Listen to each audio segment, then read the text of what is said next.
सभी बच्चे जुड़ जाए, कमेंट्स में बता दे आवाज आ रही है नहीं आ रही है, फिर स्टार्ट करते बेटा। आवाज आ रही है बेटा?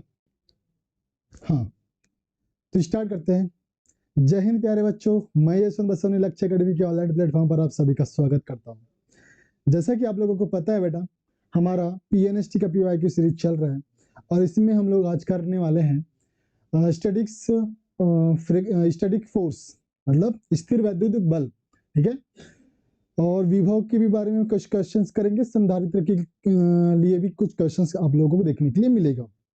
ठीक है, तो फटाफट कमेंट सेक्शन में बता दीजिएगा आवाज आ रही है नहीं आ रही है। ठीक है ना, फिर आगे बढ़ते हैं हम लोग। अगर आप लोगों को समझ में आ रहा होगा तो आप लोग थोड़ा सा पॉज करिएगा वीडियो को एंड फिर खुद से सॉल्यूशन करिएगा। उससे आप लोगों का अगर आंसर आता है तो आपका कॉन्फिडेंस थोड़ा बूस्ट होने वाला है बेटा। ठीक है, तो एक बार बता दीजिएगा सभी को आवाज आ रही है। बढ़ते हैं क्वेश्चंस पर, क्वेश्चंस पढ़ते हैं। क्वेश्चंस पढ़िएगा बेटा, क्या बोल रहा है। जब एक व्यक्ति नंगे पैर पृथ्वी पर खड़ा उच्च वैद्युत शक्ति लाइन के संपर्क में आता है वह, ठीक है ना, ये प्रैक्टिकल घर में नहीं करना है बेटा। ठीक है ना, ये करके घर में ट्रायल नहीं करना कि क्या हो रहा है क्या होता है। ठीक है, एक व्यक्ति है खाली पैर, मतलब उसके पैरों में कुछ भी नहीं रखा हुआ है, स्लीपर नहीं है, कुछ भी जूता चप्पल कुछ नहीं पहना हुआ है। एक विद्युत शक्ति लाइन, दैट मीन्स आपके घरों से होकर या फिर घरों के बाजू से होकर एक पोल से दूसरे पोल में एक लाइन गुजर रही होती है, विद्युत लाइन गुजर रही होती है, उसके संपर्क में आ जाता है। ऐसे केसेस आपके आसपास समाज में, आपके गांव में या आपके बाजू वाले गांव में या आपके कहीं और दूर वाले गांव में आपको देखने के लिए मिला होगा जरूर। ठीक है ना, ऐसे केसेस में किसी का डेथ होती हुई भी देखा होगा।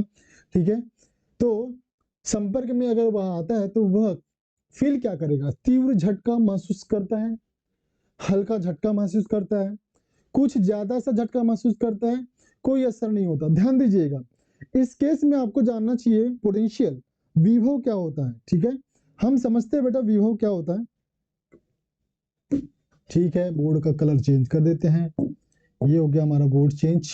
ओके, विभव क्या होता है बेटा, किसी भी विद्युत धारा प्रवाह के लिए, विद्युत धारा प्रवाह के लिए जरूरी है किसी दो बिंदु के बीच विभवांतर। ठीक है, मान के चलिएगा ये लाइन चल रही है, विद्युत शक्ति लाइन चल रही है और आपने इसको टच किया। ठीक है, आपने इसको टच किया एक हाथ से। ठीक है भाई, दोनों हाथ इधर ही बना दिए हमने। ठीक है, ये पैर है, ये एक हाथ है, ये एक हाथ ऊपर चला गया। ठीक है ना, आपने इसको पकड़ लिया है। अब सवाल ये है कि पकड़ने पर आपके पैर नंगे हैं, मतलब आपके पैर खाली है। ठीक है, गलत मतलब नहीं निकालो। ठीक है, आपके पैर खाली है, आपने कुछ भी पहन नहीं रखा है। इसका मतलब ये है कि आपको अब अनुभव क्या होगा, सीधा सीधा का मतलब ये है, आपको पृथ्वी से एक विभवांतर मिल रहा है। पृथ्वी का विभव कितना होता है बेटा, 0 होता है। और इधर हाई पोटेंशियल मिल रहा है, इसका पोटेंशियल क्या है, इधर V जो होगा ये उच्च होगा, उच्च विभव वाला तार आप लोगों ने पकड़ लिया है। अब क्या होगा, जैसे ही आप पैर ये टच किया हुआ है, जैसे ही आप तार को छुओगे, टच करोगे, वैसे ही आपको एक तीव्र झटका महसूस होगा। होगा बेटा, तीव्र झटका फील होगा। अगर मान के चलो, डिपेंड करता है कि इस लाइन से कितने कितना वोल्ट का धारा प्रवाहित हो रहा है। ठीक है ना, 1100 वोल्ट का धारा प्रवाहित हो रहा है। अगर इतना आपके गांव में जो लाइन दिखाई पड़ती है एक खंबे से दूसरे खंबे पर, 1100 वोल्ट का अगर विद्युत धारा प्रवाहित हो रहा है वहां से, अगर उस खंबे के तार को अगर आपने छू लिया तो आप जलकर राख हो जाओगे। ठीक है ना, मतलब आप में आग लग जाएगी, इतना हाई पोटेंशियल धारा होता है वहां पर। और सिंपल ये है, अगर मान के चलो, सिंपल हम लोग बोलते हैं कि किसी तार पर बैठे हुए पक्षी किसी तार पर बैठे हुए पक्षी को करंट क्यों नहीं लगता, क्योंकि उसको कोई पोटेंशियल प्रोवाइड नहीं मिल रहा है। जब इसको विभवांतर मिल जाए तो ये भी जलकर भून हो जाएगी, ये भी जलकर राख हो जाएगी, इसको भी करंट झटका फील होगा। ठीक है ना, तो इस स्थिति में ध्यान रखिएगा, आपका आंसर क्या होगा बेटा, आपका हो जाएगा तीव्र झटका महसूस होगा। आपका आंसर हो जाएगा ऑप्शन नंबर ए, आपका करेक्ट हो जाएगा। ठीक है, हम बढ़ते हैं अगले प्रश्न पर। अगला प्रश्न क्या बोल रहा है बेटा? ठीक है, अगर कोई कमेंट सेक्शन में डाउट हो तो पूछ लीजिएगा। ठीक है, जब कोई समान आवेशित गोले के भीतर प्रविष्ट होता है तो विद्युत क्षेत्र की तीव्रता क्या होगी? विद्युत क्षेत्र की तीव्रता क्या होगी? आपको 2 स्थिति 3 स्थिति समझा रहा है, ठीक है ना, गोले के लिए। आप बिल्कुल ध्यान रखिएगा, पहले आपको पूरा कॉन्सेप्ट समझाया जाएगा, उसके बाद में क्वेश्चंस पढ़कर उसका आंसर करवाया जाएगा। ठीक है, अगर आपको कॉन्सेप्ट पता है तो आप स्किप कर लीजिएगा, कोई दिक्कत नहीं है। ठीक है ना, पहले पॉज करके अपना आंसर करिए, उसके बाद में हमारा सॉल्यूशन देखिएगा। ठीक है ना, उससे बढ़िया कुछ नहीं है। और तो हम पहले कॉन्सेप्ट समझते हैं क्या होता है। हम गोले के लिए बात करते हैं, खोखले गोले के लिए। ठीक है ना, आवेशित आवेशित हमारा गोला है। ठीक है ना, और गोले का रूप क्या है बेटा? खोखला है, स्फीयर। ठीक है ना, स्फीयर के बारे में बात करते हैं। Sphere, hollow sphere, hollow sphere है, हॉलो स्फीयर। अब देखिएगा, हम 3 स्थिति बात करेंगे, 3 स्थिति के लिए बात करेंगे।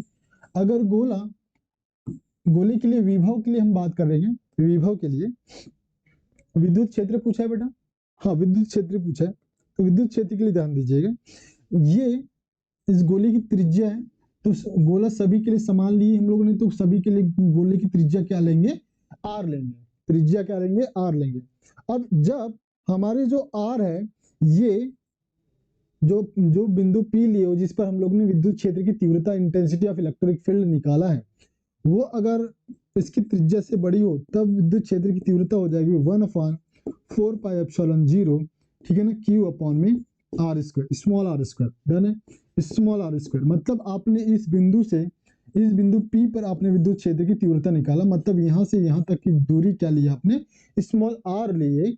उस स्थिति में आपने विद्युत क्षेत्र का फार्मूला ये लिखा। जब आपने उस गोले के सतह पर जिस पर आवेश वितरित है, समान रूप से आवेश वितरित है, सभी गोले पर जो आवेश आपको आवेशों का वितरण दिखेगा, समान रूप से दिखेगा। ठीक है बेटा, आवेशों का वितरण दिखेगा, समान रूप से दिखेगा। अब जब हम लोग धनात्मक आवेश वितरित कर रहे हैं, हो भी सकता है कि ऋणात्मक आवेश का वितरण हो। ठीक है ना, तो हम लोग सभी गोले पर धनात्मक आवेश का वितरण ले रहे हैं। ध्यान दीजिएगा, पॉजिटिव चार्ज इसके ऊपर इक्वली डिस्ट्रीब्यूट हो गया। जब हम लोग ने आर को, पॉइंट पी को आउटसाइड लिया, आउटसाइड मतलब गोले से बाहर लिया, उस स्थिति में आपने सूत्र देखा 1/4πε0 Q अपॉन आर स्क्वायर। जब हम पॉइंट पी को उसके सरफेस के ऊपर रखेंगे, उसके सतह के ऊपर रखेंगे, मतलब इस जगह रखेंगे पॉइंट पी पर, इस वाली जगह पॉइंट पी पर रखे, पॉइंट पी को उसके सरफेस पर रखे, तब अब हमारा जो आर होगा वो कैपिटल आर मतलब त्रिज्या के बराबर होगा। तब सूत्र में क्या लिख दोगे बेटा? हमारा जो इंटेंसिटी का फॉर्मूला होगा 1/4πε0 Q अपॉन में आर स्क्वायर, इसके त्रिज्या का स्क्वायर हो जाएगा। ठीक है ना, इस स्थिति में ध्यान दीजिएगा, आपने स्मॉल आर की जगह क्या लिखा? ओनली कैपिटल आर लिखा। ठीक है, अब इसकी स्थिति में जब बिंदु P गोले के अंदर आ जाए, खोखला गोला है, ठीक है ना, क्योंकि अंदर में कोई आवेश नहीं है, कोई आवेश, जब आवेश ही उपस्थित नहीं है, आवेश जीरो है, तब आवेश जीरो होगा, तो आवेश जब जीरो होगा, Q जीरो होगा, तो E भी क्या हो जाएगा बेटा? जीरो हो जाएगा। E भी क्या हो जाएगा? जीरो हो जाएगा। ध्यान दीजिएगा, पहली स्थिति जब बिंदु P गोले से बाहर स्थित है, ठीक है ना, तब आप लोग इस वाले आवेश के लिए विद्युत क्षेत्र देख रहे हो। विद्युत क्षेत्र का फॉर्मूला E बराबर 1/4πε0 Q अपन आर स्क्वायर होता है। जब बिंदु P सतह पर स्थित हो, ठीक है ना, उसके सरफेस पर स्थित हो, उस स्थिति में 1/4πε0 Q अपन आर स्क्वायर, क्योंकि यहां पर स्मॉल आर बराबर कैपिटल आर दिख रहा है, आपको दिख रहा है बेटा। ठीक है ना, इस स्थिति में आप बता सकते हो फॉर्मूला 1/4πε0 Q अपन कैपिटल आर स्क्वायर। ठीक है, इस स्थिति की बात करें तो जब आप बिंदु P मतलब पॉइंट P को जब गोले के अंदर रखते हो, जब पॉइंट P को गोले के अंदर रख रहे हैं, इस स्थिति की बात करेंगे, तो गोले के अंदर आवेश तो आपको जीरो दिख रहा है ना बेटा। जब गोले के अंदर आवेश जीरो मिलेगा तो विद्युत क्षेत्र भी आपको क्या मिलेगा? जीरो मिलेगा। ठीक है, सवाल ये आता है कि अब ये जो धनात्मक आवेश है ना बेटा, अंदर की ओर विद्युत बल रेखाएं क्यों नहीं जा रही है? ध्यान दीजिएगा, हम बात कर रहे हैं धनात्मक आवेश की। जब धनात्मक आवेश की बात कर रहे हैं, तब धनात्मक आवेश के लिए विद्युत बल रेखाओं की जो दिशा होती है बाहर की ओर होती है। विद्युत बल रेखाओं की जो दिशा होती है हमेशा आउटवर्ड डायरेक्शन होती है, आउटवर्ड डायरेक्शन में होती है, इनवर्ड डायरेक्शन में नहीं होती। ध्यान दीजिए, इनवर्ड डायरेक्शन में नहीं होती।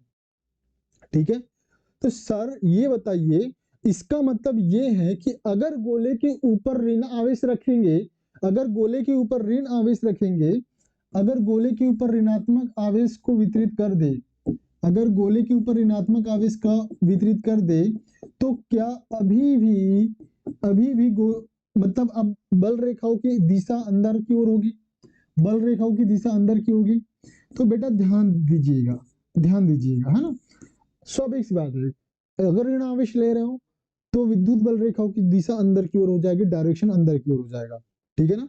लेकिन बेटा, लेकिन अब ध्यान रखिएगा, इस पर जो आवेश का डिस्ट्रीब्यूशन है, चार्ज का डिस्ट्रीब्यूशन है, वो इक्वली है, समान रूप से है। मतलब आप इसके किसी एकांक हिस्से को काट के आवेश का मान निकालोगे, वो किसी दूसरे हिस्से के आवेश के दूसरे हिस्से के एकांक भाग को आवेश का मान निकालोगे, तो ये दोनों आपको बराबर मिलेगा। तो सवाल ये है कि क्या अभी भी अंदर में विद्युत क्षेत्र 0 है?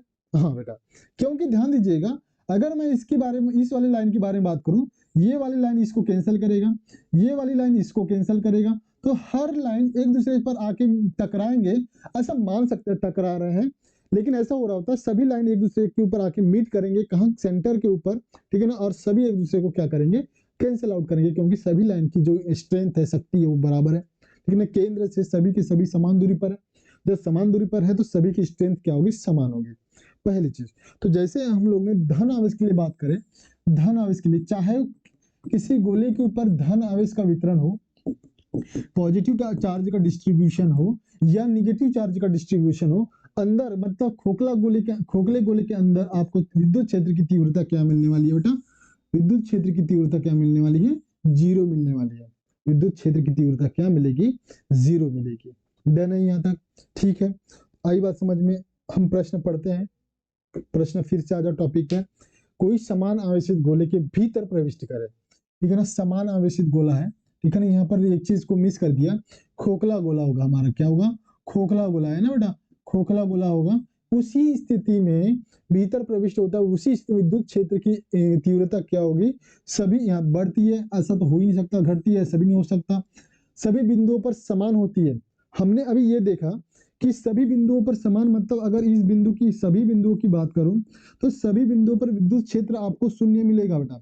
सभी बिंदु पर शून्य मिल रहा है, तो इसको हम दूसरे शब्दों में ये बोल सकते हैं कि गोले के अंदर सभी बिंदुओं पर विद्युत क्षेत्र की तीव्रता समान होती है। ध्यान दीजिएगा, ठीक है। तो ये वास्तव में इसका मान ये होना चाहिए कि अंदर में विद्युत क्षेत्र की तीव्रता शून्य होती है, लेकिन अगर ऑप्शन में आपको ऐसा लिखा हुआ दिख रहा है कि सभी बिंदुओं पर समान होती है, अगर अगर ध्यान दीजिएगा, अगर ध्यान दीजिएगा, ये हमारा सॉलिड स्फीयर है। सॉलिड स्फीयर की केस में हमारी जो स्थिति होती है, जैसे हम केंद्र से जाएंगे, केंद्र से जैसे हम जाएंगे सरफेस की तरफ, मतलब हमारी त्रिज्या जैसे जैसे बढ़ती जाएगी केंद्र सतह तक, वैसे विद्युत क्षेत्र की तीव्रता बढ़ती है बेटा।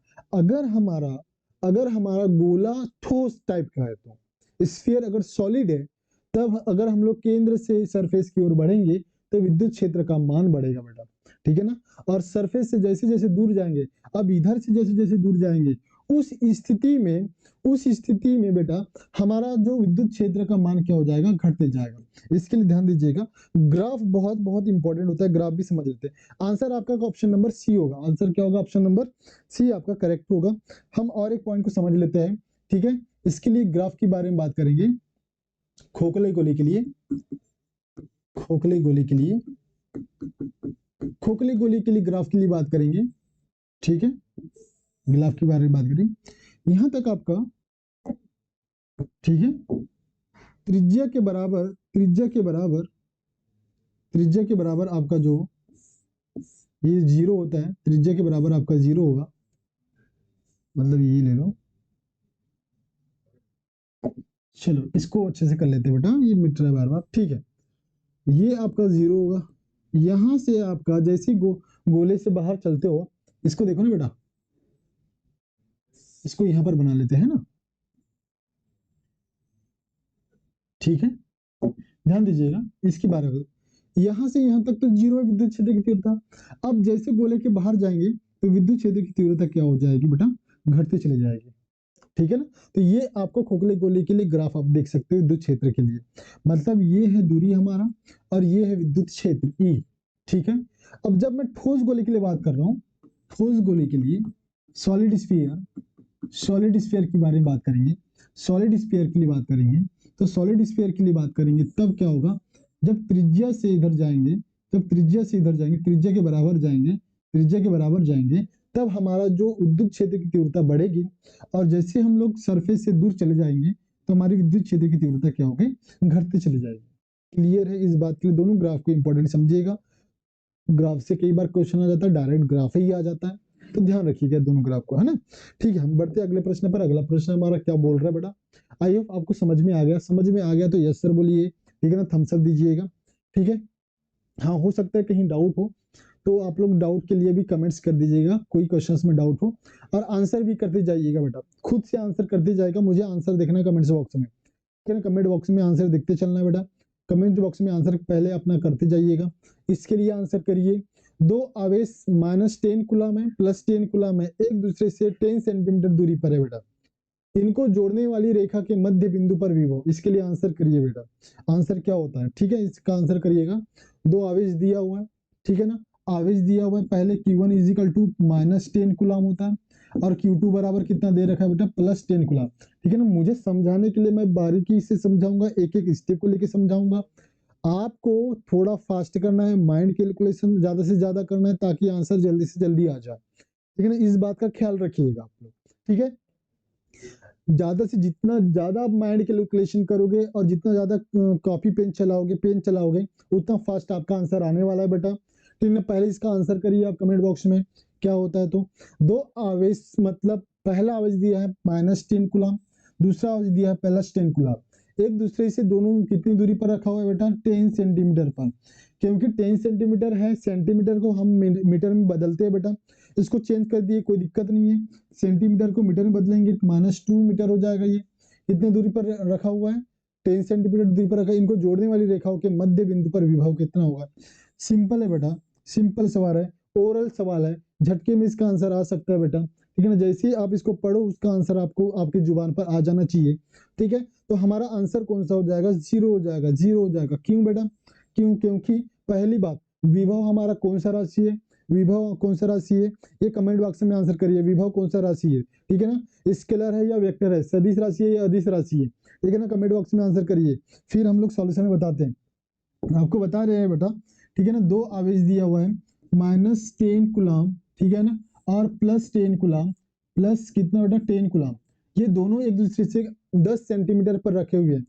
इनके बीच बोला गया है, इनके मध्य बिंदु पर विभव, इनके मध्य बिंदु मतलब अगर मैं बिंदु O को इनका मध्य बिंदु मान लूं, इनके जोड़ने वाली रेखा का मध्य बिंदु मान लूं, तो ये वाला दूरी कितना होगा, 5 सेंटीमीटर होगा, और ये वाला दूरी कितना होगा, 5 सेंटीमीटर। मतलब अगर मीटर में बदल ले तो वो 0.05 हो जाएगा। क्लियर है, ठीक है। अभी हम लोग 5 मान रहे हैं, सेंटीमीटर के हिसाब से मान रहे हैं, ठीक है ना।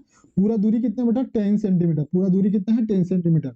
अब आपको पूछा कि मध्य बिंदु पर विभव कितना होगा, सिंपल सी सवाल है, ठीक है ना। विभव के लिए सूत्र आपको पता है बेटा, किसी बिंदु आवेश के लिए, किसी बिंदु आवेश के लिए, बिंदु आवेश के लिए, बिंदु आवेश के लिए किसी पॉइंट चार्ज की बात करेंगे। पॉइंट चार्ज, पॉइंट चार्ज के लिए पोटेंशियल कितना होता है, 1/4 pi epsilon not Q upon में R, ठीक है ना। Q क्या है, चार्ज, और R क्या है, उस पॉइंट का उस चार्ज से दूरी, ठीक है। तो ये चार्ज समान है, ये दूरी समान है, ये चार्ज 10 कूलम है, दूरी 5 कूलम, दोनों के लिए चार्ज समान है।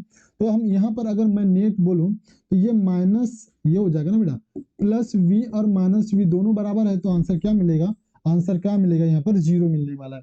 हल भी करके देख सकते हो, कोई सवाल नहीं, कोई दिक्कत नहीं है, वही है, कटेगा पिटेगा, आंसर 0 आएगा, ठीक है। तो ये हो गया आपका आंसर, आपका सॉल्यूशन टाइप का कौन सा हो गया, आपका आंसर 0 हो गया, ठीक है। ये वाला समझ में आ गया बेटा, सिंपल सा सवाल है यार, कि देखो दोनों के लिए विभव बराबर है, दोनों के लिए 1/4 पाई एप्सिलॉन नॉट कांस्टेंट रहेगा, दोनों के लिए Q समान है, दोनों के लिए R समान है। अब बशर्ते आपको ध्यान में रखना है, ये माइनस चार्ज है, ये प्लस चार्ज है, तो क्योंकि विभव अदिश राशि होती है, विभव का नेचर क्या होता है, स्केलर टाइप का होता है, स्केलर टाइप का होता है, अदिश राशि होती है, इसीलिए अगर हम इसको न्यूमेरिकली जोड़ेंगे घटाएंगे तो इसका आंसर क्या मिलेगा, 0 आएगा। आप जैसे ही +5 -5 बराबर 0 लिखते हो, वैसे ही होता है, +V -V बराबर 0, ठीक है बेटा। आई होप ये क्वेश्चन आपको समझ में आ गया होगा। तो हम बढ़े अगले प्रश्न पर, ठीक है ना, आंसर करेंगे। ओके, बढ़ते अगले प्रश्न पर। अगला प्रश्न, इसका आंसर करें बेटा सभी लोग, ठीक है। क्वेश्चंस को बारीकी से पहले धैर्यवान रूप से पढ़े, जल्दबाजी में ना पढ़े। जल्दबाजी में हड़बड़ी में गड़बड़ी होती बेटा, इसलिए आराम से पढ़ो। एक आवेशी संधारित्र कैपेसिटर बोला है, बैटरी से जुड़ा हुआ है, एक कुचालक पट्टी इसमें डाली जाती है, तो इसके मध्य विद्युत क्षेत्र की तीव्रता क्या होगी। ध्यान दीजिएगा, प्रश्न ऐसा है, एक कैपेसिटर है, कैपेसिटर सी है, इसको एक बैटरी से जोड़ दिया गया है, एक बैटरी से जोड़ दिया गया है, ठीक है। कैपेसिटर है, इसका बैटरी से जोड़ दिया गया है, कुचालक पट्टी इसमें डाली जाती है, तो इसके मध्य विद्युत क्षेत्र की तीव्रता बढ़ जाती है, कम हो जाती है, स्थिर रहती है, इसमें कोई प्रभाव नहीं पड़ता, इसमें से कोई नहीं, ठीक है ना। पहले तो ये बात आपको याद रखनी है, कैपेसिटर क्या होता है, कैपेसिटर का सी का फॉर्मूला क्या होता है, मतलब धारिता का फॉर्मूला क्या होता है, इसके लिए विद्युत क्षेत्र की तीव्रता का फॉर्मूला क्या होता है, ठीक है। चलो देखते हैं हम लोग बारीकी से अलग अलग, फिर आंसर करेंगे बेटा। इतना से तब तक अपना अपना आंसर करते रहे, हम कॉन्सेप्ट समझाते हैं तब तक अपना आंसर करते रहे, ठीक है। हम बता रहे संधारित्र, संधारित्र जिसको हम लोग कैपेसिटर कहते हैं, क्या कहते हैं बेटा, कैपेसिटर कहते हैं। कैपेसिटर जिसको कंडेंसर के नाम से भी जानते हो, कंडेंसर के भी नाम से जानते हैं आप लोग, ठीक है ना। ये क्या होता है, ठीक है ना, इलेक्ट्रिकल डिवाइस होता है जो कि इलेक्ट्रिकल चार्ज को स्टोर करके रखता है, ठीक है ना। मतलब आवेश को, आवेश दैट मीन्स चार्ज को, चार्ज को चार्ज को स्टोर करके रखने वाला डिवाइस, स्टोर करके रखने वाला डिवाइस होता है बेटा, क्या होता है, डिवाइस होता है। ध्यान दीजिएगा, अब सवाल आता है इसके कैपेसिटी के फॉर्मूला का। पहले तो इसकी विद्युत क्षेत्र की तीव्रता, अगर मैं किसी एक प्लेट के लिए बात करूं, किसी एक प्लेट के लिए बात करूं जिस पर मैं पॉजिटिव चार्ज रख रहा हूं, ठीक है ना, एक प्लेट जिस पर कौन सा चार्ज है बेटा, पॉजिटिव चार्ज है, इससे अगर मैंने दूरी लिया कितना बेटा, दूरी r लिया, इस बिंदु P पर मैंने विद्युत क्षेत्र की तीव्रता निकाला। E का फॉर्मूला होता है sigma upon 2 epsilon not, sigma upon 2 epsilon not होता है बेटा, ठीक है ना, फॉर्मूला याद रखिएगा। और सिग्मा क्या है यहाँ पर बेटा, सिग्मा है पृष्ठीय आवेश घनत्व, मतलब Q अपॉन में A, ठीक है ना। सरफेस चार्ज डेंसिटी होता है, क्या है ये बेटा, सरफेस चार्ज डेंसिटी, पृष्ठीय आवेश घनत्व डेंसिटी, ठीक है। अब हमको पता होना चाहिए कि अगर मैं दो प्लेट के लिए बात करूं, तो दो प्लेट के लिए बात करेंगे तो ये क्या हो जाएगा, संधारित्र हो जाएगा। इस पर अगर प्लस चार्ज है तो इस पर कौन सा चार्ज आ जाएगा, माइनस। और बिंदु हम लोग पी की, मतलब दोनों के अंदर के लिए बात कर रहे हैं, जब दोनों के अंदर के लिए पॉइंट पी ले रहे हैं, तब यहाँ पर विद्युत क्षेत्र की तीव्रता ई बराबर क्या हो जाएगा, सिग्मा अपॉन एप्सिलॉन नॉट। ध्यान दीजिएगा, मैं डायरेक्ट बता रहा हूँ, कैसे आया कहाँ से आया, आप 11वीं 12वीं में पढ़ते रहिए, ठीक है ना। फिर 11वीं और 12वीं का पुस्तक पलटाइए, पूरा डेरिवेशन देखिए कहाँ से क्या आया। मैंने आपको बस आपको डायरेक्ट फार्मूला बताया है, कैसे आया कहाँ से आया ये नहीं बताया। आप देखिएगा, जो डेरिवेशन करके आए हो, आप पीएनएसटी की तैयारी कर रहे हो तो फिजिक्स पढ़कर आए होंगे ना बेटा, अगर नीट की भी तैयारी कर रहे होंगे तो फिजिक्स पढ़ रहे होंगे अच्छे से। ये फार्मूला आप ध्यान रखिएगा। सिंगल प्लेट के लिए अगर हम लोग पॉइंट पी की बात, सिग्मा अपॉन 2 एप्सिलॉन नॉट, ठीक है। इसके लिए बात करेंगे तो सिग्मा अपॉन 2 एप्सिलॉन नॉट। अब अगर बात करूं तो अब देखें, अगर बीच में कोई ये हम लोगों ने प्लस वाला पट्टी लिए, ये माइनस वाला पट्टी लिए, अगर बीच में मैंने कोई कुचालक पट्टी रख दिया, कोई ऐसा कुचालक पट्टी आपने रख दिया, ठीक है ना, के रख दिया आपने, के वाला कोई माध्यम रख दिया ये बीच में, ठीक है ना, दोनों के बीच में, अब विद्युत क्षेत्र पर क्या प्रभाव पड़ेगा, प्रश्न यही है, ठीक है। तो इसका आंसर आपको याद होना चाहिए, is equal to sigma upon epsilon naught, और एप्सिलॉन नॉट के साथ में उसका एक जुड़वा भाई लगता है जिसको हम लोग कहते हैं माध्यम का पराविद्युतशीलता, डाइलेक्ट्रिक कांस्टेंट ऑफ मीडियम, ठीक है ना। अब सिंपली आप इसको देखकर आंसर कर सकते हो। ई का और के का संबंध व्युत्क्रमानुपाती है। ई का संबंध अगर के रख रहे हैं तो ई क्या हो जाएगा, कम हो जाएगा। अगर के का मान अगर हम लोग बढ़ा दे रहे हैं, मतलब एप्सिलॉन, मतलब के हम लोग ने नीचे में ला के रख दिया, तो ई का मान क्या हो जाएगा, कम हो जाएगा। ई का मान क्या हो जाएगा बेटा, कम हो जाएगा। तो ऑप्शन कौन सा करेक्ट हो जाएगा हमारा, ऑप्शन नंबर बी आपका क्या हो जाएगा, करेक्ट हो जाएगा। ऑप्शन नंबर कौन सा करेक्ट हो जाएगा, बी, ठीक है। ये सारी चीजें आपको याद रहनी चाहिए बेटा, ठीक है। सी के लिए फॉर्मूला, सी धारिता के लिए क्या होता है, हाँ धारिता की बात कर लेते हैं। अब धारिता की बात करेंगे। अब जब हम लोग किसी संधारित्र की बात कर लेते हैं तो धारिता का सूत्र होता है ये is equal to A epsilon not upon में D, A epsilon not upon D. ठीक है, ध्यान रखिएगा सी के लिए अभी हम बात करेंगे तो हम लोग किसी संधारित्र, ये संधारित्र है हमारा, ये संधारित्र डी क्या है, ये दोनों प्लेटों के बीच की दूरी है। ए क्या है, जो प्लेट आपने लिया है, जो प्लेट आपने यूज किया है संधारित्र में, उसका क्षेत्रफल है। अब एप्सिलॉन नॉट क्या है, तो परमिटिविटी ऑफ फ्री स्पेस, ठीक है ना, हवा या निर्वात का पराविद्युतशीलता।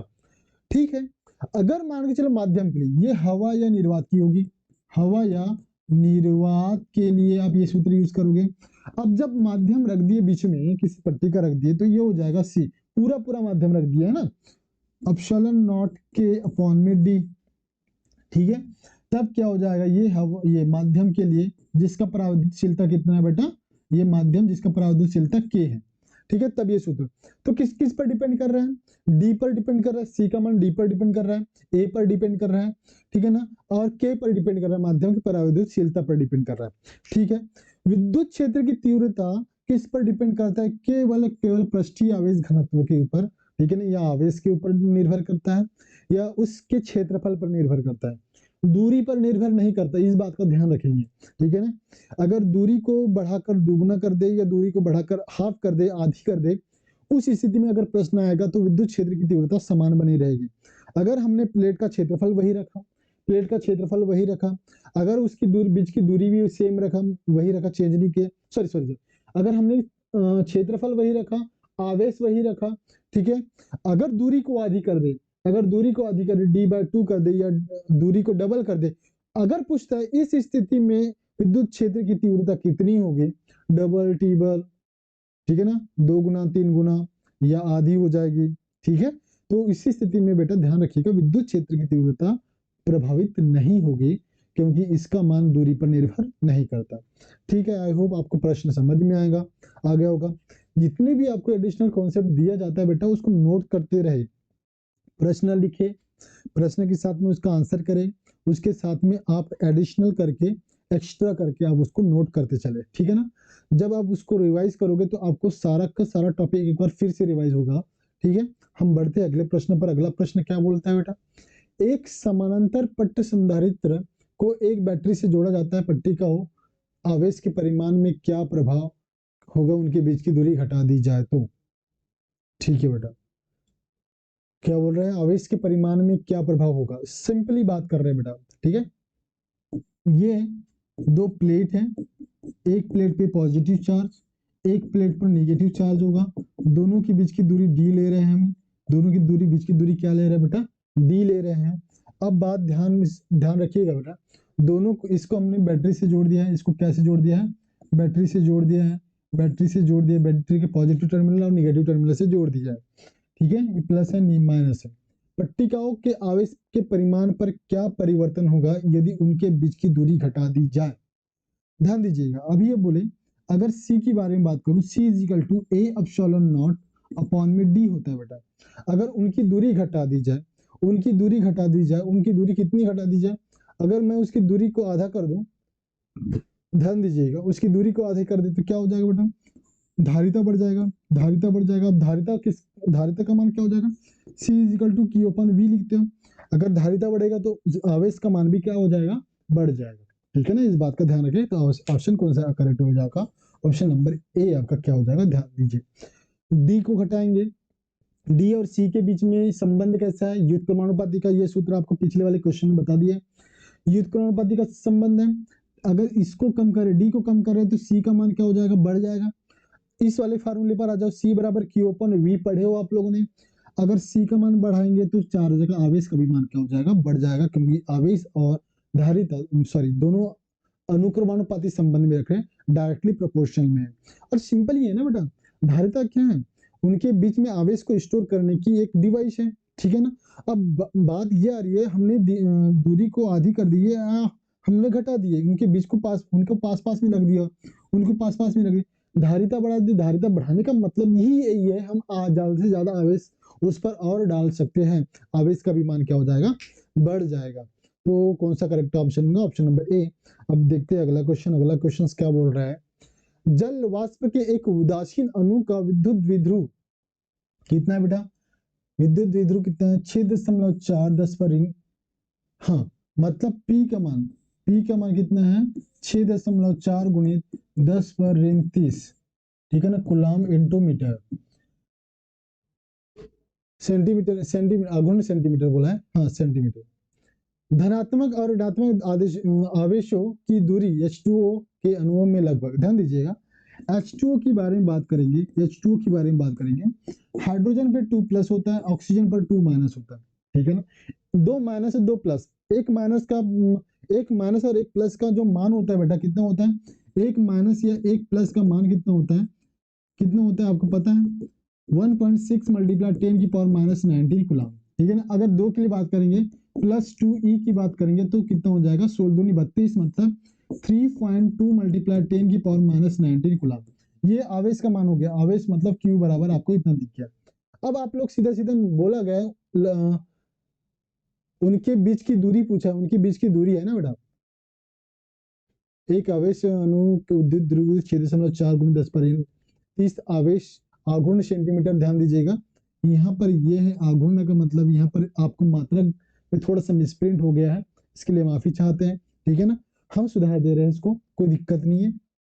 यहाँ पर होगा coulomb, coulomb into metre, metre नहीं है सेंटीमीटर में है तो कोई दिक्कत नहीं, सेंटीमीटर में है ना, ये सेंटीमीटर कूलाम है। अब बोला गया है धनात्मक और ऋणात्मक आवेशों की दूरी, उनकी बीच की दूरी बेटा, दोनों आवेशों की बीच की दूरी क्या होगी, मतलब +O H प्लस H2+ और O2- के बीच की दूरी पूछा गया कितना है।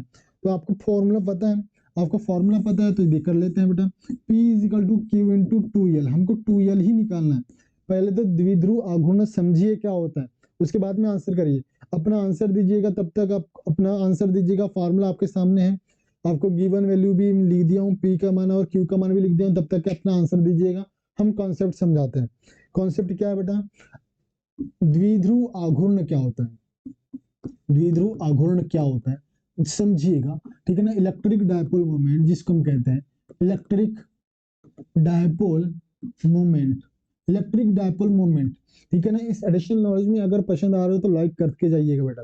अगर हम बात करते हैं द्विध्रुव आघूर्ण का क्या होता है, अगर दो समान और विपरीत आवेश, समान का मतलब Q एंड Q, विपरीत का मतलब प्लस एंड माइनस, ठीक है, अगर दोनों बहुत बहुत बहुत पास में हो, बहुत बहुत पास में रखने के बावजूद मैंने आपको दूर दूर इससे समझा क्योंकि मुझे टॉपिक को अच्छे से एक्सप्लेन करना है, आपको अच्छे से समझ में आ जाना चाहिए ताकि, ठीक है ना।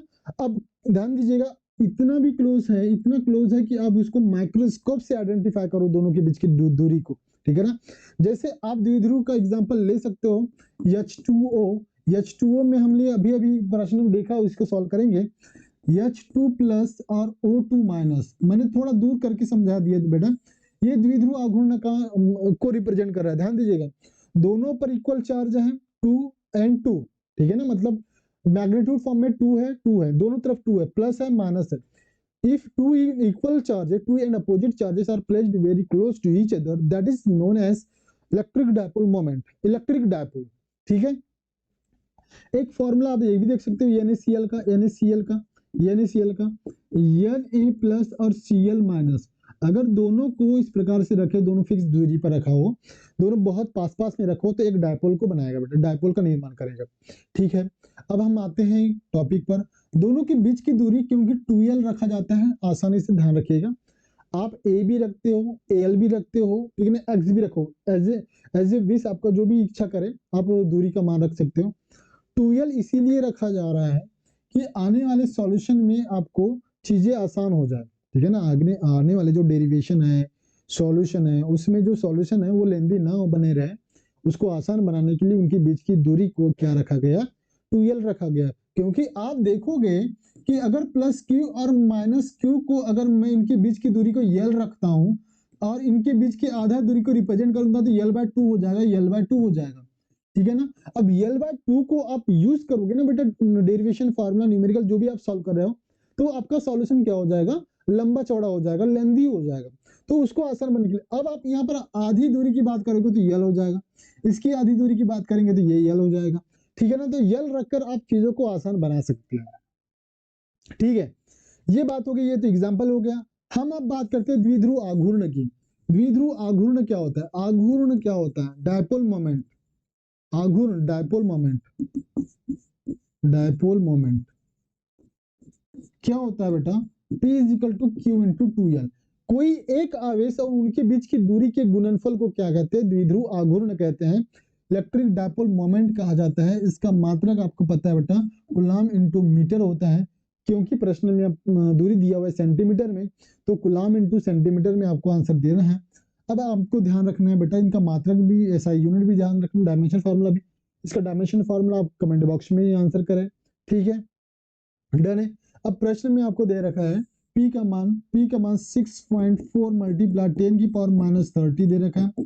Q का मान हमने देखा बेटा, दो आवेश है, 3.2 मल्टीप्लाई 10 की पावर माइनस कितना रे, माइनस 19 है, माइनस 19। ये 2L, ध्यान रखो, ये 2L एक साथ 2L है ना, ये 2 मल्टीप्लीकेशन में नहीं है, इस बात का ध्यान रखेंगे, ठीक है ना।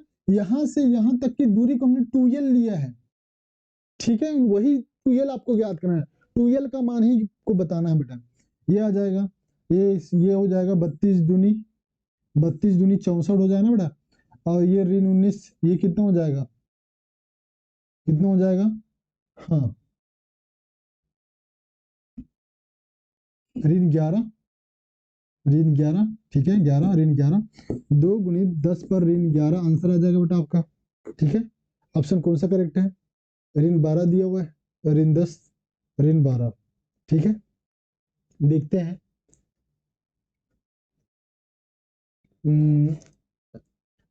ठीक है, प्लस माइनस में कहीं मिस्टेक हो सकता है बेटा, इस बात का थोड़ा सा धैर्य रखिए, अपना आंसर करिए, कोई दिक्कत नहीं है। ऐसा होना होगा बेटा, 6.4 गुणित 10 पर ऋण 30 भागित 3.2 गुणित 10 पर ऋण 19, ठीक है, यही ये सवाल। और क्या दिया हुआ है, सेंटीमीटर, उसको मीटर में लाना बेटा, प्रश्न क्या में दिया, मीटर में दिया हुआ है, हाँ ठीक है, ठीक है, प्रश्न मीटर में दिया हुआ है, सेंटीमीटर में हमारा आंसर था ना बेटा, सेंटीमीटर में हमारा आंसर था, तो इसको मीटर में लाएंगे, कूलाम पर सेंटीमीटर, तो ये हो जाएगा 10 की पावर माइनस 2, ठीक है।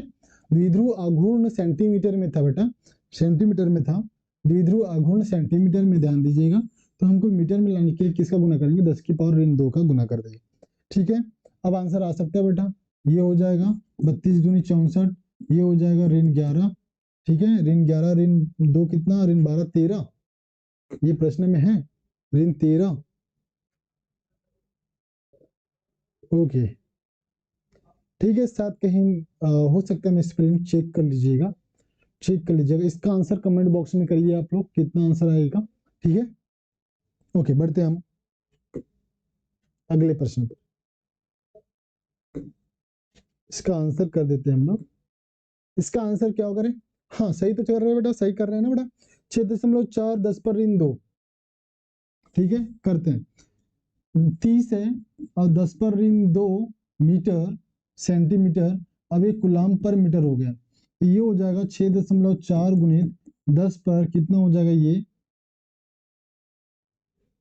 कितना हो जाएगा बेटा, ये ऋण 32 डिवाइड बाय आवेश का मान कितना बेटा, आवेश का मान कितना है, धन और ऋण, हाँ 32, दो आवेश है ना, 19 2 गुणित 1.6 गुणित 10 पर ऋण 19 की घात, ठीक है ना, इसको गुना करेंगे, 16 दूनी 32 होगा, तो 3.2 गुणित 10 पर ऋण 19 की घात, ठीक है, तो ये 32 दूनी 64, और ये हो जाएगा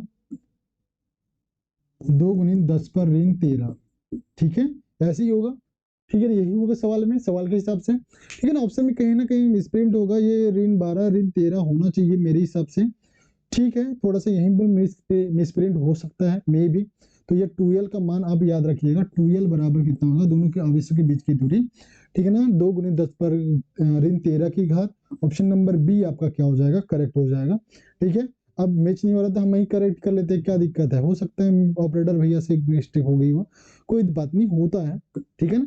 बढ़ते हैं हम अगले प्रश्न पर, अगला प्रश्न क्या बोल रहा है बेटा, दो स्थिर आवेश प्लस क्यू आवेशों को जोड़ने वाली रेखा के किसी बिंदु पर एक ऋणात्मक आवेश रखा हुआ है, ऋणात्मक आवेश की गति की दिशा निर्भर करेगी, गति की दिशा निर्भर करेगी बेटा, हाँ ध्यान रखिएगा, आपको बोला गया है प्लस क्यू आवेश को जोड़ने वाले दो स्थिर आवेश प्लस क्यू, दोनों प्लस क्यू है, जोड़ने वाली रेखा के किसी बिंदु पर एक ऋणात्मक आवेश रख दीजिएगा, ठीक है ना, मतलब ऐसा ध्यान रखिएगा, ये प्लस क्यू रखा, ठीक है ना, और ये प्लस क्यू रखा, ठीक है, दोनों के बीच में, दोनों के बीच की दूरी जो भी हो, हमने एक माना है, दोनों के बीच में एक माइनस क्यू आवेश रख दिया, ठीक है ना। अब प्रश्न क्या बोल रहा है, ऋणात्मक आवेश की गति की दिशा निर्भर करेगी, सिंपल है, ठीक है ना, सिंपल है।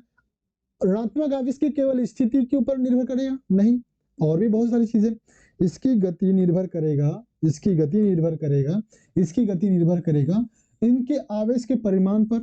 किस पर निर्भर करेगा, आवेश का परिमाण कितना है, परिमाण कितना है। अरे यार, अगर आपको बोला जाए कि भारी वस्तु को खींचो, छोटी हल्की वस्तु को खींचो, तो आपके ताकत का आपके ताकत पर असर पड़ेगा ना भाई, ठीक है ना, वैसे ही है ना, आवेश का परिमाण कितना है, अगर हल्की है तो वो जल्दी अट्रैक्ट हो जाएगी, ठीक है ना, और ज्यादा हैवी है तो थोड़ा सा धीरे धीरे अट्रैक्ट होगा, और इनके बीच के डिस्टेंस पर भी डिपेंड करेगा, एक्स पर भी डिपेंड करेगा, क्योंकि आपको फोर्स पता है ना बेटा, 1/4 Q1 Q2 अपॉन में R स्क्वायर, ठीक है ना। कूलाम्ब सर ने एक सूत्र दिया है, दो बिंदुओं के बीच लगने वाले आकर्षण या प्रतिकर्षण बल का मान कितना होता है, 1/4 Q1 Q2 upon R square होता है, मतलब बल क्या है, दोनों के परिमाण पर निर्भर करता है और दोनों के बीच की दूरी पर निर्भर करता है, ठीक है। तो ऐसे सवालों में आपको देखना, सीधे सीधे आंसर पता होना चाहिए बेटा। ऋणात्मक आवेश की केवल स्थिति पर नहीं भाई, ऋणात्मक आवेश की केवल परिमाण पर, ये भी नहीं, केवल परिमाण मतलब स्थिति मतलब दूरी, स्थिति का मतलब दूरी, ऋणात्मक आवेश के स्थिति पर भी निर्भर कर रहा है और परिमाण दोनों पर निर्भर करेगा, मतलब ऑप्शन नंबर सी आपका क्या हो जाएगा, करेक्ट हो जाएगा, ये ऑप्शन नंबर सी होगा आपका। ये तो ऑप्शन बनते ही नहीं ना फिर, अब तो ऋणात्मक आवेश एवं धनात्मक आवेश की परिमाण पर ही निर्भर करना रहता, तो इधर ही सही हो जाता, तो आवेश के परिमाण पर और दोनों के बीच की दूरी पर निर्भर करता है, मतलब स्थिति पर निर्भर करेगा, ठीक है। ओके, बढ़ते अगले प्रश्न पर। अगला प्रश्न क्या है, हमने देखा ना बेटा, यहाँ पर कूलाम्ब सर ने बताया है कि F क्या होगा, दोनों के आवेश के परिमाण के गुणनफल होगा, ठीक है ना, और F क्या होगा, दोनों के बीच की दूरी के वर्ग के व्युत्क्रमानुपाती होगा। दूरी बढ़ाएंगे तो फोर्स कम होगा, परिमाण बढ़ाएंगे तो फोर्स ज्यादा हो जाएगा, दूरी कम करेंगे तो फोर्स ज्यादा हो जाएगा, दोनों के बीच लगने वाला बल ज्यादा होगा, इस बात का ध्यान रखेंगे, ठीक है। बढ़ते अगला प्रश्न क्या बोल रहा है, निम्न में से सदिश राशि कौन सा है, सदिश राशि कौन सा है बेटा, तो ये तो ऊर्जा है, जितने भी ऊर्जा है वो सब अदिश राशि होंगे, स्केलर क्वांटिटी, ये अदिश राशि है, ठीक है, स्केलर क्वांटिटी, स्केलर है। विद्युत क्षेत्र की तीव्रता, हाँ, ये हमारा जो विद्युत क्षेत्र की तीव्रता है, E is equal to F upon में क्यू लिखते हो, ठीक है ना, ये हमारा क्या हो जाएगा बेटा, सदिश राशि, क्या हो जाएगा, सदिश राशि, वेक्टर क्वांटिटी हो जाएगा बेटा, ये क्या हो जाएगा, वेक्टर क्वांटिटी। आई होप बहुत से लोगों का आंसर आ रहा है, आ गया होगा। स्थिर विद्युत विभव क्या होगा बेटा, ये विभव दैट मीन्स पोटेंशियल, ये भी क्या होगा, अदिश राशि, अदिश राशि, इसके लिए आंसर तो कर दिए थे आप लोगों ने पहले। विद्युत धारा, विद्युत धारा मतलब इलेक्ट्रिक करंट, जबकि ये तो मूलभूत राशि होती है, फंडामेंटल क्वांटिटी होता है, तो ये हमारा क्या हो जाएगा, स्केलर हो जाएगा, क्या हो जाएगा, स्केलर मतलब अदिश राशि हो जाएगी, ठीक है। तो ऑप्शन कौन सा राइट हो जाएगा, सदिश राशि, ऑप्शन नंबर बी आपका करेक्ट। हम बढ़ते अगले प्रश्न पर। अगला प्रश्न क्या होता है, देखिए पहले अपना आंसर करिएगा, आपका आंसर अगर सही होता है तो आपका कॉन्फिडेंस में डेवलप आएगा बेटा, आपका कॉन्फिडेंस बूस्ट होगा, और ये हमेशा याद रखिएगा, पहले क्वेश्चन देख के आंसर देख के आगे मत बढ़ो, पहले खुद से हल करना सीखो, ठीक है, उसके बावजूद ही आप लोग की तैयारी अच्छी हो पाएगी। एक समांतर पट्ट संधारित्र धारिता दिया हुआ है हवा के माध्यम, हवा में दिया हुआ है, सी का फार्मूला आपका पता होता है, सी का फार्मूला आपको पता होता है, ए एप्सिलॉन नॉट अपॉन में डी, ठीक है, ए एप्सिलॉन नॉट अपॉन डी, जबकि ये हवा के लिए आपका दिया हुआ है 5 माइक्रोफैराड, ठीक है, जबकि किसी माध्यम तेल के साथ में धारिता कितना होता है, ठीक है ना, सी नॉट ले, सी मीडियम के लिए ये क्या हो जाएगा, ए एप्सिलॉन नॉट, माध्यम का डाइलेक्ट्रिक कांस्टेंट के, बीच की दूरी डी, ठीक है ना, ये कितना दे रखा है आपको, 9 माइक्रोफैराड, 9 माइक्रोफैराड। ये फार्मूला हमने पिछले वाले क्वेश्चन में डिस्कशन किया हुआ है, ध्यान रखिएगा, ठीक है। अब क्या होता है, दोनों को डिवाइड कर दोगे, दोनों को डिवाइड करोगे तो क्या हो जाएगा, ये कैंसिल से कैंसिल हो जाएगा, मतलब एक बट सॉरी ये हो जाएगा 1/k बराबर 5/9, ये हो जाएगा k बराबर 9/5, तो इसका मान कितना होता है, 5 का 5 और 5 8 40, ठीक है, तो ऑप्शन नंबर कौन सा मैच हो रहा है बेटा? सभी का आंसर आया, सभी का आंसर आ गया होगा तो आंसर करिए सभी कमेंट बॉक्स में। ऑप्शन नंबर कौन सा करेक्ट होगा? ऑप्शन नंबर बी आपका राइट हो जाएगा बेटा। ठीक है, ओके, समझ में आ गया? ठीक है, बढ़ते अगले प्रश्न पर। अगला प्रश्न क्या बोल रहा है? एक विद्युत संधारित्र की धारिता दिया हुआ है 8.5 माइक्रोफैराड। संधारित्र की प्लेटों के बीच के विभवांतर कम करने के लिए कितना आवेश हटाया जाएगा? ठीक है, इसको सॉल्व करिएगा बेटा, इसको सॉल्व करिएगा।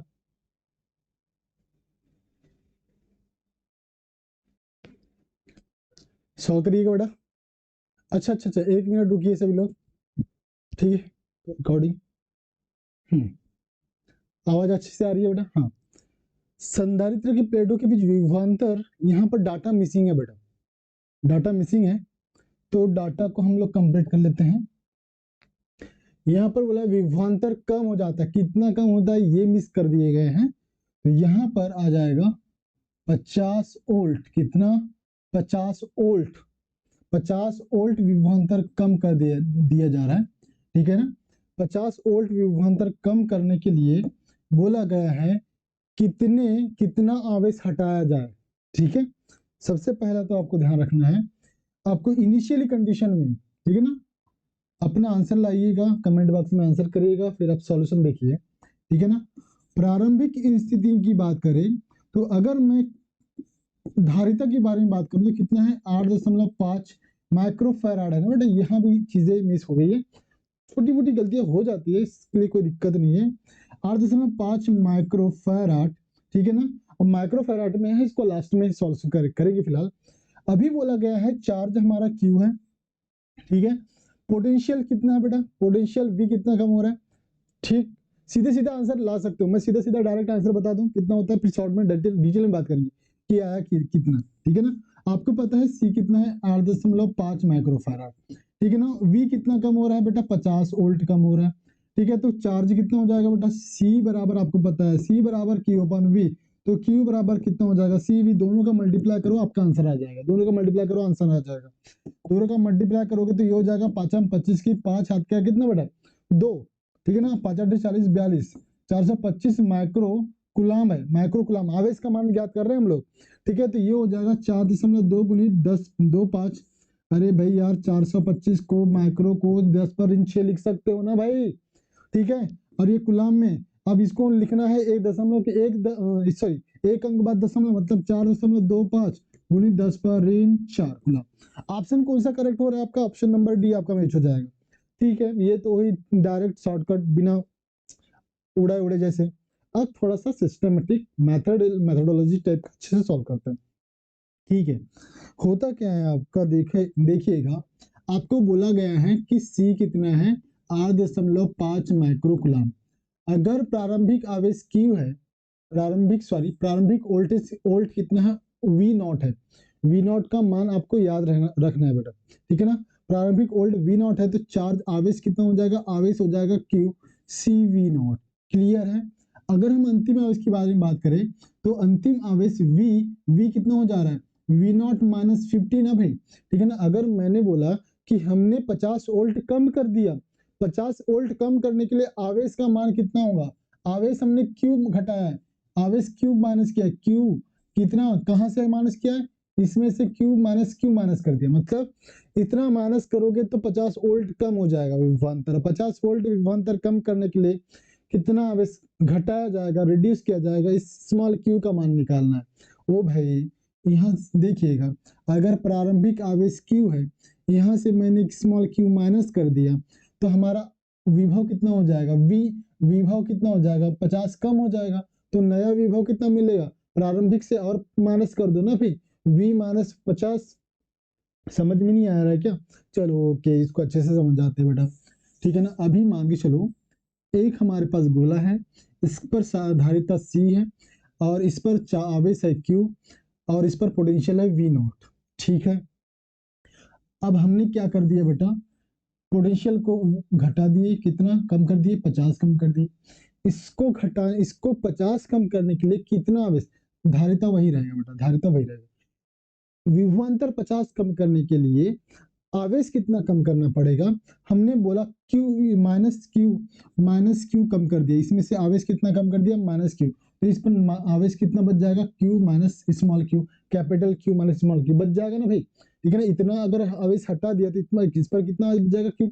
अब हम बात कर लेते हैं यहाँ पर क्यू की, क्यू इज इक्वल टू होता है सी वी नॉट, होता है बेटा, ठीक है ना। यहाँ पर क्या हो जाएगा बेटा, आवेश क्यू माइनस स्मॉल क्यू बराबर क्या हो जाएगा, सी वी नॉट माइनस ये विभव हो जाएगा, ठीक है ना। अंदर मल्टीप्लाई कर दो, इस क्यू का मान भी रख दो, इस क्यू का मान यहाँ पर उठा कर रख दो, सी वी नॉट माइनस क्यू बराबर में क्या हो जाएगा, सी वी नॉट माइनस में सी मल्टीप्लाई 50, ये सी वी नॉट से C V not cancel, minus minus plus हो जाएगा, क्यू बराबर बच जाएगा सी मल्टीप्लाई 50। ओवरऑल आ गया ना बेटा। इस 50 के साथ में सी का मल्टीप्लाई करोगे, ये दिया हुआ है 8.5 माइक्रो फैराड गुणित 50, ये सीधा सीधा गुना करोगे तो वही आंसर मिलेगा जो आपको पहले मिला था, ठीक है ना। 4.25 गुणित 10 पर 4, क्लियर है, ठीक है। आई होप समझ में आ गया होगा। शॉर्टकट ही करो, कैलकुलेट दिक्कत है, यही वाला फार्मूला यहीं उड़ा दो, ठीक है ना। सी क्यू बराबर सी वी आपको याद है, रटा हुआ है, यहीं पर कर दो। बढ़ते हैं हम अगले प्रश्न पर। अगला प्रश्न क्या बोल रहा है बेटा, आराम से करिएगा, आराम से पढ़ो, धैर्य धीरज रख के पढ़ो, फिर आंसर करें। आंसर कमेंट बॉक्स में करते रहिए, ठीक है ना। सही गलत हम लोग लास्ट में चेक करेंगे, कमेंट चेक करने का फिलहाल के समय नहीं है हमारे पास, ठीक है ना। हम प्रश्न उत्तर समझा रहे हैं, बट अपने का अगर आंसर सही होता है लास्ट में तो आपको खुद को मोटिवेशन फील होगा, ठीक है ना, इसलिए करते रहिए। विद्युत क्षेत्र में रखा एक इलेक्ट्रॉन अपने भार के बराबर, अरे भार बराबर क्या होता है, भार का सूत्र पता है ना बेटा, mg, ठीक है ना। और बल कितना लग रहा है विद्युत क्षेत्र में, बल कितना लगता है, फोर्स, बल के लिए कितना फॉर्मूला होता है आपको पता है, F बराबर क्यू ई, ठीक है। मतलब उसके बराबर फॉर्मूला लग रहा है। तो यहाँ पर इलेक्ट्रॉन के बारे में बात करें तो बल कितना हो जाएगा, चार्ज को ई से रिप्रेजेंट करते हैं, इलेक्ट्रॉन के आवेश को ई से दर्शाते हैं, यू ई तो विद्युत क्षेत्र के फॉर्मूला, ये दोनों बल बराबर है, बल और भार बराबर है, तो एम जी बराबर में ई, कैपिटल मतलब विद्युत क्षेत्र की तीव्रता, एम जी बराबर अपॉन में आवेश, आवेश कितना है स्मॉल ई, यही आपका सूत्र, ये सूत्र भी हो गया और आंसर भी हो गया, ठीक है। आंसर कौन सा होगा, एम जी अपॉन में बी, ऑप्शन बी करेक्ट हो जाएगा, ठीक है। सभी का सही आया बेटा, ठीक है। बढ़ते अगले प्रश्न पर। अगला प्रश्न क्या बोल रहा है, समविभव पृष्ठ और बल रेखाओं के बीच को, समविभव पृष्ठ को सबसे पहले समझिए, समविभव पृष्ठ क्या होता है। इसमें से एक न एक प्रश्न हर साल आता है, लिख के रख लो, हर साल एक प्रश्न पूछा जाएगा। समविभव पृष्ठ, equipotential surface, equipotential surface, potential surface, ध्यान दीजिएगा। अगर मान के चलो ये आवेश है, ये प्लस क्यू आवेश है, ये विद्युत क्षेत्र बल रेखा निकल रही है, ठीक है। आपने तरंगाग्र पढ़ा हो बेटा, तरंगाग्र अगर पढ़े होंगे तो ध्यान दीजिएगा, एक निश्चित दूरी पर आप एक पृष्ठ को, और ये पृष्ठ गोलीय सतह होता है, गोलीय पृष्ठ होता है, ध्यान दीजिएगा।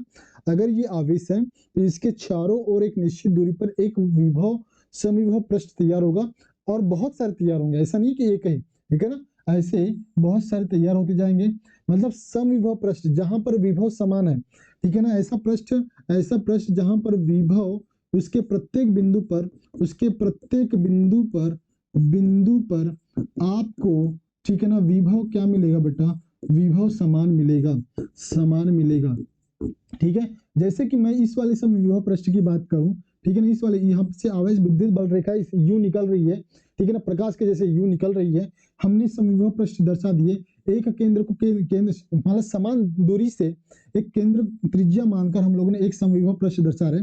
वैसे अच्छा इसको अच्छे से दर्शाएंगे, अगर आपको अच्छे से देखना समविभव पृष्ठ देखिएगा, देखो रे अच्छे से देखो, हम अच्छे से दिखा देते हैं, ठीक है, ओके। हाँ, एक समविभव पृष्ठ हो गया,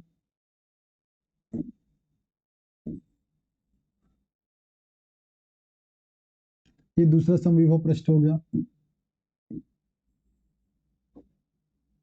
ये तीसरा, मतलब ऐसे ऐसे ऐसे बहुत सारे समविभव पृष्ठ देख सकते हो।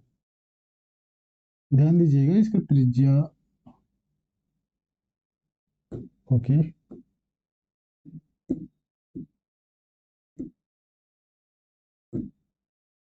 चलिएगा। हाँ, थोड़ा सा मिसमैच हो रहा है, त्रिज्या बराबर है ये मान के चलिएगा, कंफ्यूज नहीं होना, ठीक है ना, ऐसा मान के चलिएगा। बीच में प्लस क्यू आवेश रखा हुआ है और इसमें से बहुत सारे रेखाएं निकल रही है, विद्युत बल रेखाएं हैं, और हमने समविभव पृष्ठ पहले दर्शा दिया था।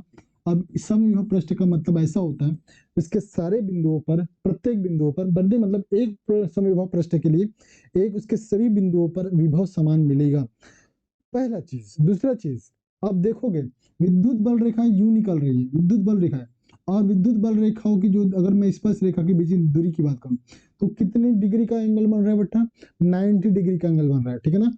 पृष्ठ और बल रेखाओं के बीच में कितने डिग्री का एंगल बन रहा होता है, 90 डिग्री का एंगल बन रहा होता है। दूसरी चीज हो गई, ठीक है ना, तो विभव समान होता है सभी बिंदुओं पर, विभव समान होता है, ठीक है ना। 90 डिग्री का कोण बनाते हैं किस किस के बीच, मतलब ये विद्युत क्षेत्र रेखा व पृष्ठ के बीच में, पृष्ठ के बीच में। दूसरी चीज, तीसरी चीज की बात करेंगे तो क्या होगा, अब समविभव पृष्ठ से किसी एकांक आवेश को एक बिंदु से दूसरे बिंदु ले जाओगे, क्योंकि विभव समान है और समान विभव है, तो आप एक बिंदु से दूसरे बिंदु चलोगे तो आपको कार्य कितना मिलेगा, 0 मिलेगा, ठीक है ना। इस पर वर्क डन कितना होगा बेटा, वर्क डन कितना होगा, 0। मतलब किसी समविभव पृष्ठ पर किसी आवेश को एक बिंदु से दूसरे बिंदु ले जाने के लिए किया गया कार्य शून्य होता है। कितना होता है, शून्य होता है। इस बात का ध्यान रखिए, प्रश्न आता ही आता है इससे, ठीक है। तो ये सारी चीजें आप बहुत सारे और कुछ पॉइंट ऐड कर सकते हैं। फिलहाल के हम प्रश्न पर आते हैं। प्रश्न हमारा क्या बोल रहा है, प्रश्न बोल रहा है समविभव पृष्ठ या बल रेखाओं के बीच कोण कितना होता है, तो आंसर कितना हो जाएगा, ऑप्शन नंबर सी आपका करेक्ट हो जाएगा, ऑप्शन नंबर सी आपका करेक्ट हो जाएगा, ठीक है। अरे भाई इनका चेंज हो जाए यार, ठीक है, इंक चेंज नहीं हो रहा है क्या, हो गया, ठीक है। 90 डिग्री का एंगल आपको दिखाई देगा, ठीक है। अगले प्रश्न पर देखते हैं। अगला प्रश्न क्या बोल रहा है, दो समान आवेश प्रत्येक एक कूलाम एक दूसरे पर 1 किलोमीटर की दूरी पर रखा हुआ है। समान आवेश है मतलब Q एंड Q। अच्छा, एक कूलाम आवेश रखा हुआ है, सभी आवेश कैसे, एक एक कूलाम के हैं, मतलब 1 कूलाम आवेश और 1 कूलाम आवेश दोनों 1 किलोमीटर की दूरी पर रखा हुआ है। उनके बीच लगने वाला बल सिंपल है बेटा, कितना होगा यार, ठीक है। उनके बीच लगने वाला बल कितना होगा, फोर्स बराबर होता है 9 मल्टीप्लाई 10 की पावर 9, 1 कूलाम अपॉन में 1 किलोमीटर मतलब 10 की पावर 3, और 10 की पावर 3 का स्क्वायर कितना होगा, 10 की पावर 6, ठीक है। बल सूत्र याद है, नहीं याद है, नहीं याद है तो याद कर लो, याद नहीं होगा तो आप तैयारी में बेकार के बैठे हो। 1/4 pi epsilon not Q1 Q2 upon R square, R that is 1 kilometre, kilo that means 10 की पावर 6, और 10 की पावर 6 का square 10 sorry kilo that means 10 की पावर 3, और उसका स्क्वायर होगा 10 की पावर 6। ओके बेटा, ठीक है। तो सिंपल है ना बेटा, 6 3 कितना, 9 गुनी 10 पर 3 न्यूटन का बल लगेगा, 9 गुनी 10 पर 3 न्यूटन। ऑप्शन नंबर ए आपका क्या हो जाएगा, करेक्ट हो जाएगा। इतना इजी से सवाल आता है पीएनएसटी में, 2016 का सवाल है, ठीक है। बढ़ते अगले प्रश्न पर। यदि किसी बिंदु क्षेत्र में, देखो आंसर करते रहिएगा, है ना, आंसर करते रहिएगा। यदि किसी विद्युत क्षेत्र में कोई आवेश कूलाम बल के विरुद्ध गति करता है, तो किसी विद्युत क्षेत्र में कोई आवेश कूलाम बल के विरुद्ध गति करता है, तो सिंपल है बेटा, अगर विरुद्ध गति करेगा तो किसके कारण क्या चेंज हो जाएगा बेटा, विद्युत क्षेत्र द्वारा कार्य संपादन होगा, नहीं बेटा, विद्युत क्षेत्र समान बना रहता है, विद्युत क्षेत्र कोई काम ही नहीं करता, मतलब ये मान के चलो।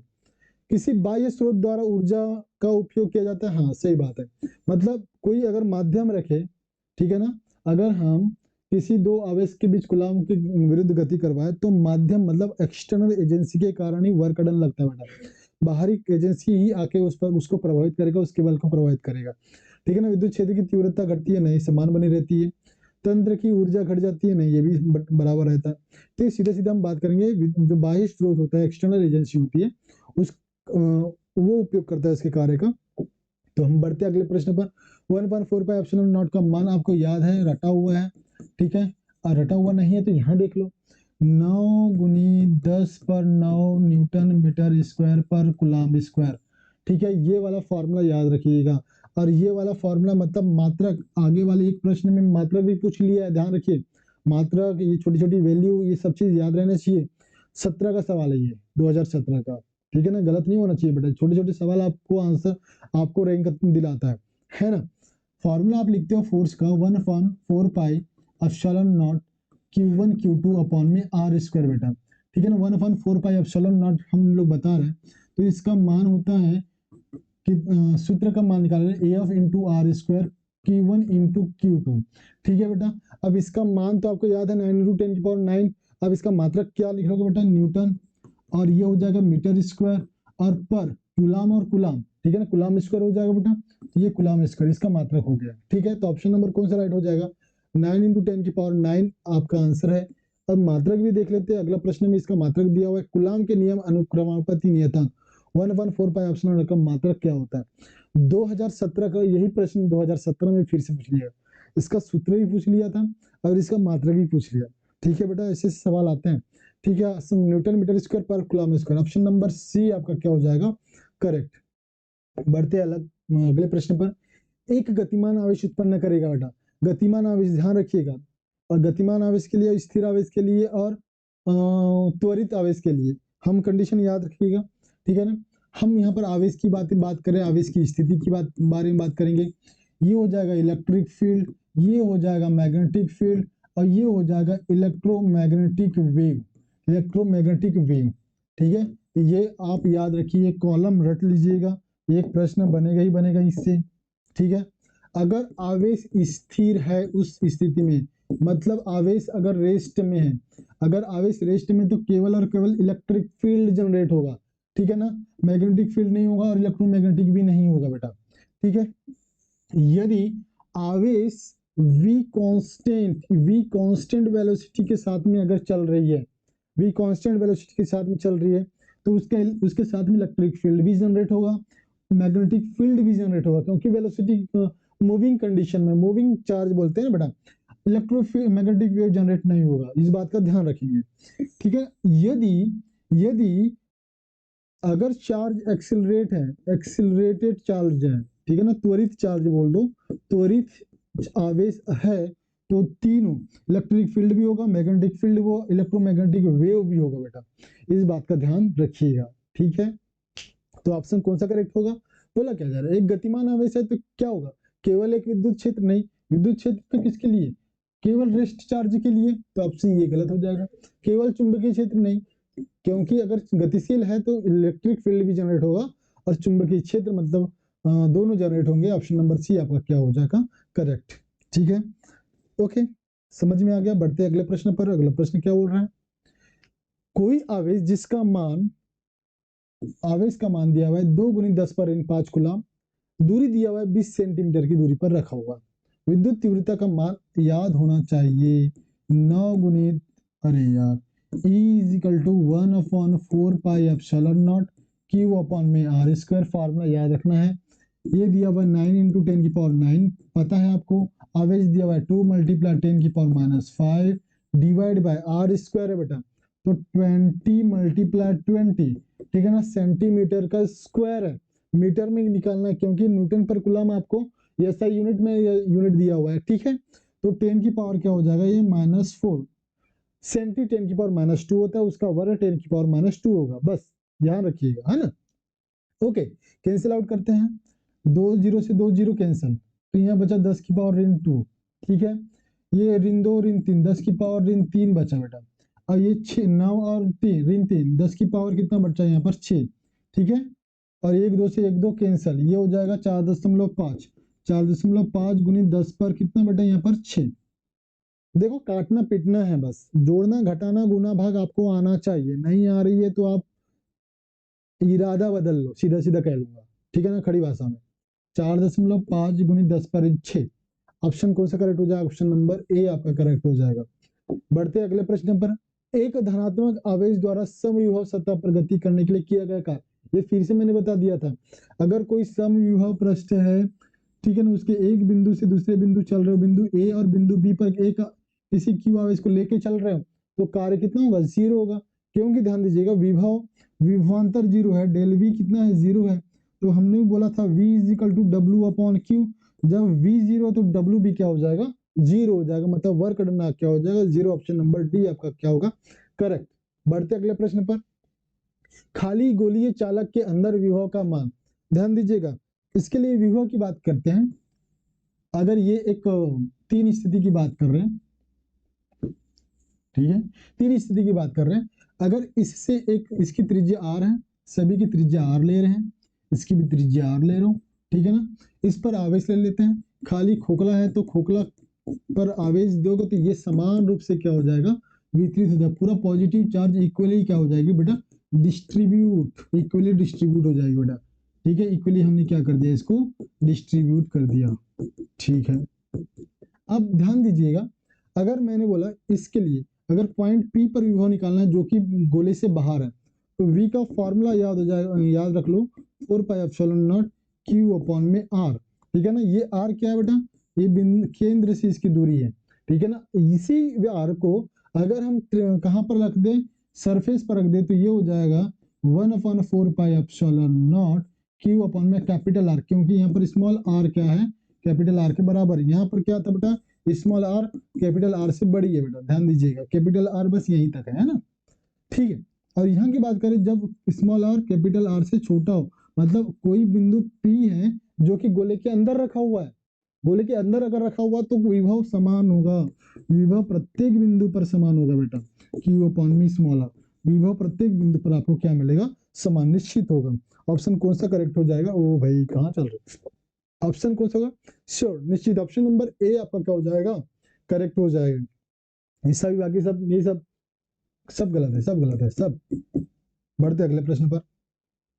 अगला प्रश्न क्या है, यदि दो आवेशित कणों के बीच की दूरी दोगुना कर दी जाए, बीच की दो आवेश के बीच की दूरी को दोगुना कर दिया, स्थिर आवेश के विद्युत वाहक बल, ओ भाई F प्रोपोर्शनल 1/r² है, ठीक है, अगर इसको दोगुना कर दिया जाए तो न्यू बल क्या हो जाएगा, उसके 1/4 हो जाएगा ना बेटे, ये तो सीधा सीधा उत्तर याद रखो यार इसको यार, F प्रोपोर्शनल 1/r², मतलब r को आपने दो गुना कर दिया, r को क्या कर दिया, दो गुना, तो दो का वर्ग कितना होता है, 4, तो वो कितना हो जाएगा, 1/4, कितना हो जाएगा, 1/4, 1/4 हो जाएगा, ऑप्शन नंबर बी करेक्ट हो जाएगा। बढ़ते अगले प्रश्न पर, तीन समान आवेश एक वर्ग के तीन कोनों पर रखे हैं, Q1 Q2 Q3, हाँ ध्यान दीजिए, Q1 Q2 के बीच लगने वाले बल F12 है, Q1 और Q3 के बीच लगने वाले बल, यहाँ ध्यान दीजिएगा, 3 था थोड़ा मिसप्रिंट हो गया है, कोई दिक्कत नहीं, के बीच लगने वाला बल F13 है, वो तो F12 और F13 के बीच अनुपात, अरे यार ये ऐसा है, ठीक है, यहाँ पर बल है Q1, यहाँ पर बल है Q2 और यहाँ पर बल है Q3, क्योंकि वर्ग है तो तीनों भुजाएं, चारों भुजाएं बराबर होंगे, ठीक है ना, और बोला है समान आवेश, मतलब ये सब के सब Q1 बराबर क्या है, Q1 बराबर Q2 बराबर Q3 बराबर कितना बेटा, Q है, ठीक है, तो हम F12 के बारे में बात करेंगे, F12 मतलब ये वाला जो बल है वो कितना हो जाएगा, ये हो जाएगा K Q² अपॉन में A², ठीक है, बल का सूत्र आपको याद है, Q3 ये हो जाएगा बेटा, ठीक है, F13 कितना हो जाएगा, F13 K Q², ध्यान दीजिएगा ये इसकी दूरी कितनी होती है, करनी 2a, ठीक है, मतलब मैं लिख सकता हूँ 2a², ठीक है, तो F12 अपॉन में F13 क्या हो जाएगा बेटा, 1/12, ठीक है, अरे सबके सब कैंसिल आउट हो जाएंगे ना, अरे ये सब कैंसिल आउट हो जाएंगे, अब आपको मिलेगा क्या, केवल 2 मिलेगा, केवल 2 मिलेगा, तो ऑप्शन कौन सा करेक्ट हो रहा है, ऑप्शन नंबर डी आपका क्या हो जाएगा, करेक्ट हो जाएगा, ठीक है, बहुत ज्यादा टफ नहीं है, वर्ग, कोनों पर आवेश, ये सब सोच सोच के डरना नहीं है, ठीक है ना, इत्मीनान से पढ़ो, आंसर करो, जो सूत्र है उसको लिखो, उसके अनुसार उसको हल करने की कोशिश करो, कोशिश करोगे, पेन चलाओगे, पेन चलाओ, गलत आंसर आता है कोई दिक्कत नहीं है, पेन नहीं चलाओगे तो आंसर ही नहीं आएगा, ठीक है ना, वही बोलते बेटा, घर से निकलोगे तब तो पता चलेगा ना कितना कंपटीशन है, घर में रह के कंपटीशन फील नहीं कर सकते, क्लियर है, ओके। बढ़ते अगले प्रश्न पर, अगला प्रश्न क्या बोल रहा है, भुजा ए के एक घन है, धन नहीं है घन है ना, घन से विद्युत प्रवाह फाई यदि घन की भुजा को 2a बना दिया जाए और संलग्न आवेश को आधा कर दिया जाए, ध्यान दीजिएगा, ये घन है हमारा, घन को ऐसे बना दिया हम लोगों ने, इसकी भुजा a है और इसके अंदर आवेश क्यों रखा हुआ है, अब घन की भुजा को 2a कर दिए हमने, ठीक है, 2a कर दिए। तब ध्यान दीजिए, यहाँ पर प्रभाव फाई था कि phi is equal to Q upon epsilon naught, ये गॉस के प्रमेय से ध्यान रखिएगा। अब क्योंकि यहाँ पर आवेश को क्या कर दिया, आधा, जब आपने आवेश को आधा कर दिया Q अपॉन 2 एप्सिलॉन नॉट, तो ये हो जाएगा 1 अपॉन में 2, 1 upon 2 Q upon epsilon not, Q upon epsilon not क्या है, फाई है, ये हो जाएगा नया वाला फाई अपॉन 2, नया वाला। इसमें से फ्लक्स होना, कितना फ्लक्स होगा बेटा, फ्लक्स कितना होगा, संलग्न आवेश का मान आधा कर दिया जाए तो इसका का मान क्या हो जाएगा, फाई का मान, नए फाई का मान कितना हो जाएगा, 5/2, 5/2 ऑप्शन नंबर ए आपका क्या हो जाएगा, करेक्ट। ठीक है, बढ़ते हैं हम अगले प्रश्न पर। यदि एक संधारित्र की धारिता C है, विभव V है, तो हाफ CV² का आयामी सूत्र, अरे यार आपको पता है ये होता है संधारित्र की ऊर्जा, संधारित्र के लिए ऊर्जा, संधारित्र के लिए ऊर्जा, और ऊर्जा मतलब ध्यान दीजिएगा कार्य, ऊर्जा मतलब कार्य, ठीक है। फॉर्मूला होता है U बराबर हाफ CV², ठीक है ना। अब जबकि ऊर्जा है तो आंख मूंद के लगा लो कार्य का विमेय सूत्र, कार्य ऊर्जा पोटेंशियल एनर्जी, हीट एनर्जी, जो भी एनर्जी है, जो भी कार्य है, उसका एक ही डायमेंशन फॉर्मूला विमेय सूत्र होगा ml2t-2, ml2t-2, ml2t-2, ml2t-2, यहाँ पर ml2t-2, अच्छा यहाँ पर एक माइनस लगा दो, कोई दिक्कत नहीं है, कहीं एक माइनस लगा दो, आपको आंसर मिल जाएगा, कहीं से एक प्लस हटा दो, या तो ऑप्शन नंबर डी में मिस प्रिंट हुआ है, ऑप्शन नंबर ए में मिस प्रिंट हुआ है, ठीक है, हम कर लेते हैं सही, ऑप्शन इसको करेक्ट कर लेते हैं, ऑप्शन नंबर ए आपका उस हिसाब से क्या हो जाएगा, करेक्ट हो जाएगा, ठीक है। ml2t-2 आपका डायमेंशन फार्मूला हो जाएगा इसका, ठीक है। तो आई होप ये सारे प्रश्न आपको समझ में आ गए होंगे, ठीक है। हमने लगभग इस वाले पार्ट में 24 क्वेश्चंस करा है, इसके बहुत सारे और आगे क्वेश्चंस करने हैं जो कि हम लोग आगे के पार्ट में कंप्लीट करेंगे। तो मिलते हैं नेक्स्ट लेक्चर में, थैंक यू।